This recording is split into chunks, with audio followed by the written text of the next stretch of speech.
Welcome back or welcome to the As Above, So Below podcast. My name is Gunnar Regan. Today, I am joined by my wonderful co-host, Andrew Swayze. Today, we're going to take a dive into the 3 keys to living a healthy and meaningful life. With that, I'm going to pass it over to Andrew. Andrew, what is the first key to living a healthy and meaningful life? Thank you, Gunnar.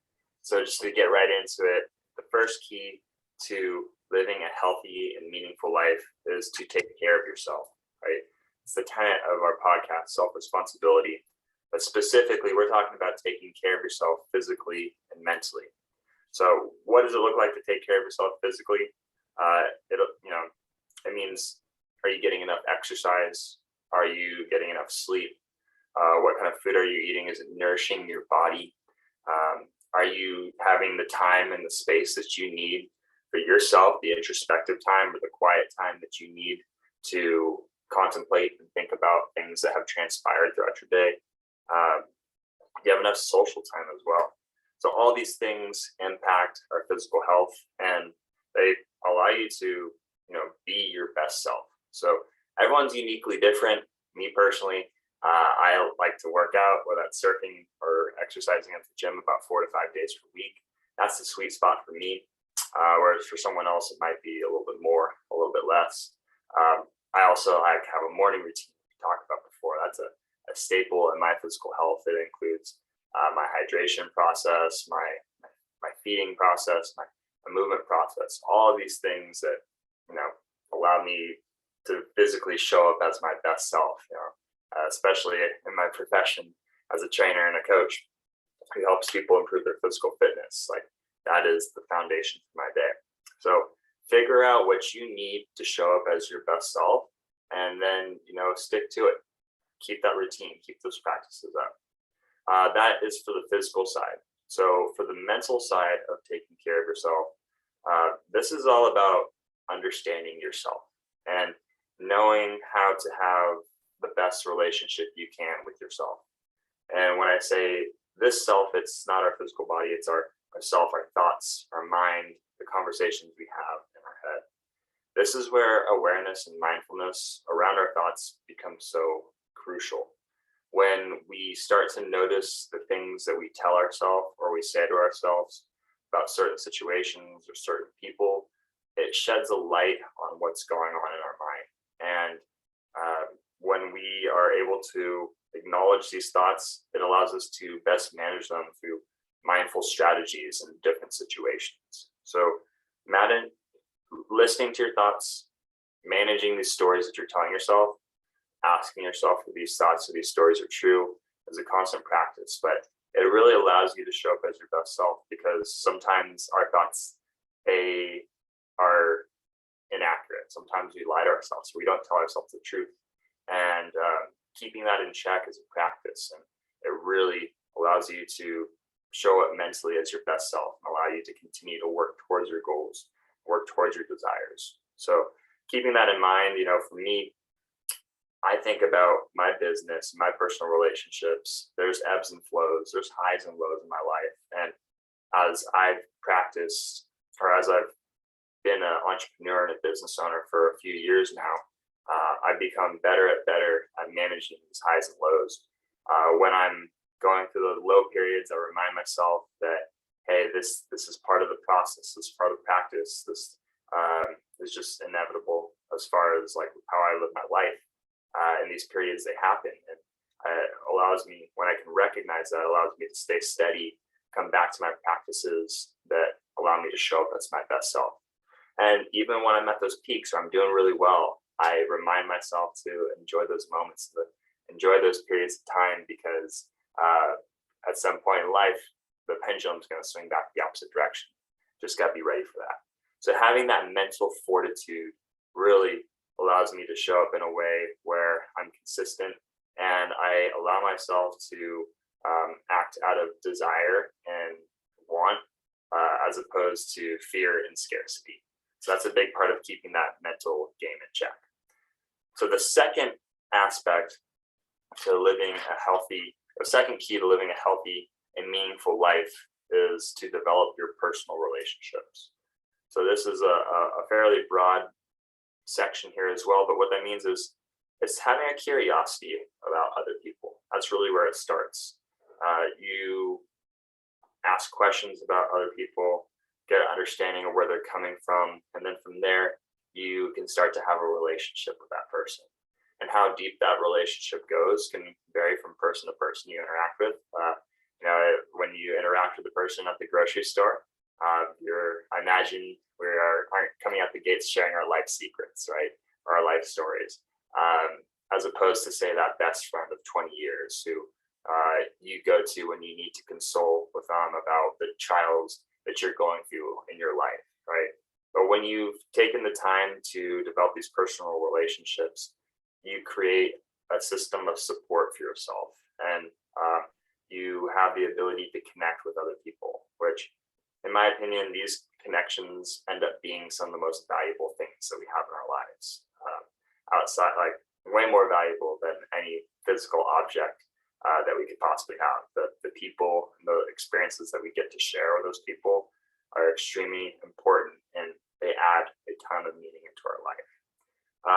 For myself personally, I have a couple of buddies who I've known for a long time. We're getting ready to go on a surf trip this summer. That's going to be a way where I can really continue to develop that relationship with those friends in a way where we're having new experiences together and trying, or not trying, but experiencing a whole new city, whole new waves, all new food, all these fun things.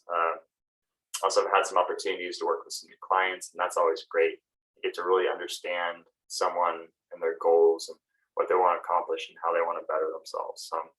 As well as, even on social media, reaching out to some people who I'm connected with over social media, but I may have not spoken to in a while. But just staying in touch, saying hi, letting them know that I'm there, so they can, experience the energy that we have. And whether it's over social media or in person, little touches like that really go a long way in maintaining and developing relationships.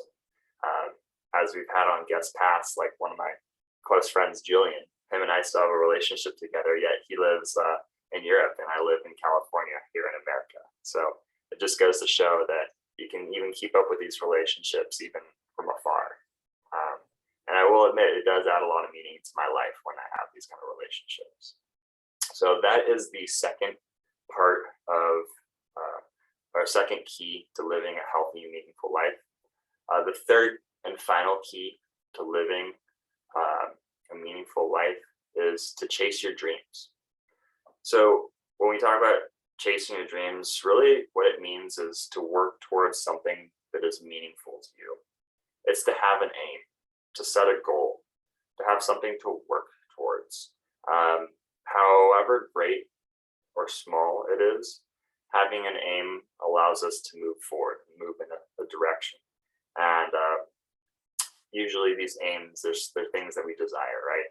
It could be us having a vacation, owning a home, someone wanting to live nomadically, starting a business, starting a family. Whatever it is, like, think about it, take the time, figure out what it is that you want in this life, because it's so easy to fall into distractions and temptations that can lead us astray. But just take the time to figure out what it is that you want. And just a reminder that this has to be your dream, right? And it's not something that you may realize in an instant.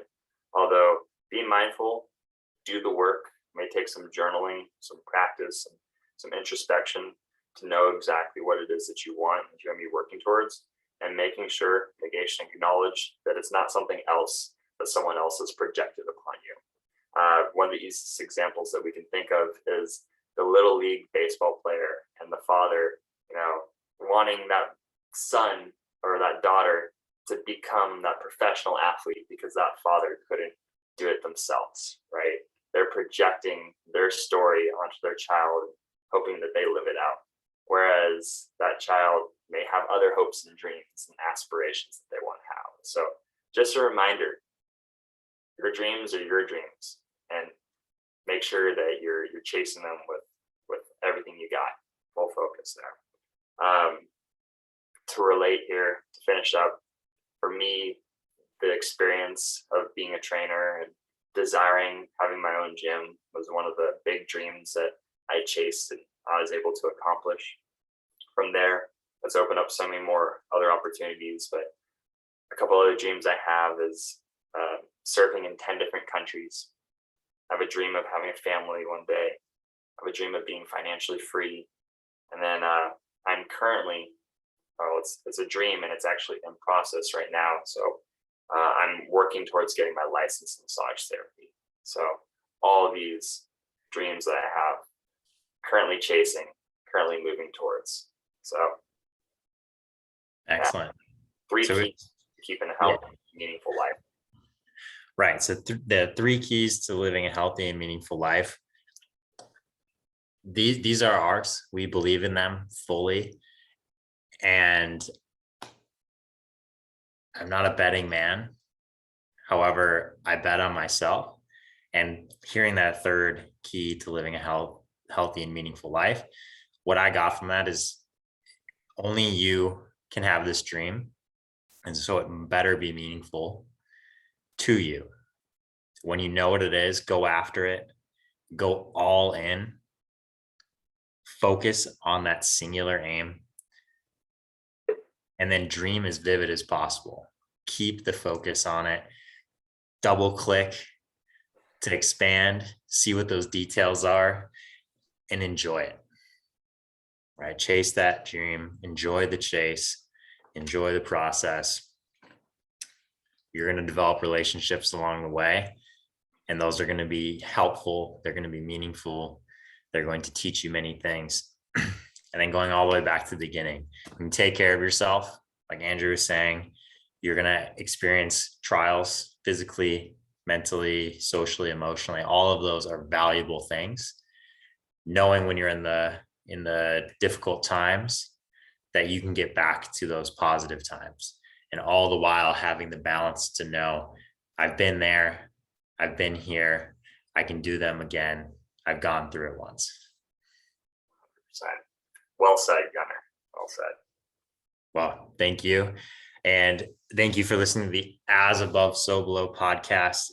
My name is Gunnar. If you want to catch me on any social platform, mostly Instagram, you can find my name at Gunnar Regan or my coaching page at Animus Coach. Andrew, where can people find you? You can find me on Instagram as well. My personal page, andrew.swayze, is a great place to reach out to me. Excellent. So if you're looking for coaching and insight into how you can live out these three keys to a healthy and meaningful life, Andrew's your guy. I can also help you support that. And we thank you for listening to the As Above, So Below podcast. We'll catch you on the next episode. Peace. Adios.